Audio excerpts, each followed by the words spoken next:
আজকে আমি আপনাদের জন্য দারুণ একটি ভিডিও নিয়ে আসলাম। আজকের ভিডিওতে একটি টেকনিক শেখাবো।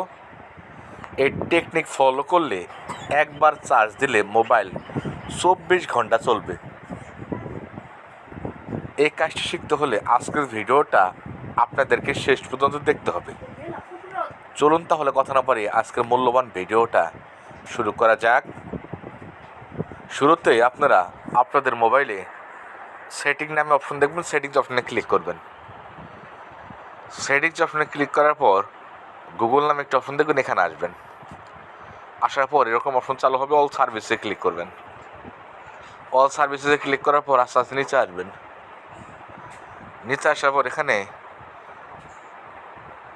ফোন নাম্বার শেয়ারিং নামে একটা অপশন আছে, এটা আপনারা অন থাকবে, আপনারা অফ করবেন। আমি 100% গ্যারান্টি দিলাম, আজকের ভিডিওটি শেষ পর্যন্ত দেখলে খুব সহজে কাজটা শিখতে পারবেন।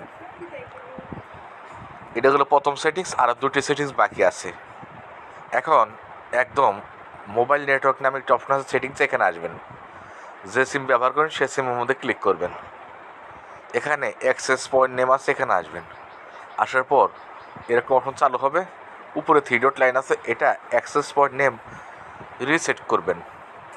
এটা হলো দ্বিতীয় সেটিংস। এখন দেখো তৃতীয় সেটিংস মাগেছে। এখন আপনারা আপনাদের মোবাইলে ফেসবুক অ্যাপ্লিকেশন ওপেন করবেন। ওপেন করার পর 3 ডট লাইন আছে, এখানে আসবেন।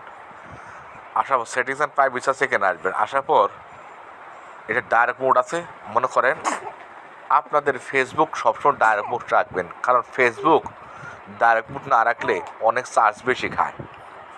এই 3টি সেটিং যদি আপনি আপনার মোবাইলে করে নেন, খুব সহজে একবার চার্জ দিলে আপনাদের মোবাইল 24 ঘন্টা চলবে। আশা করি আজকে ভিডিও দেখে খুব সহজে শিখে গেছেন।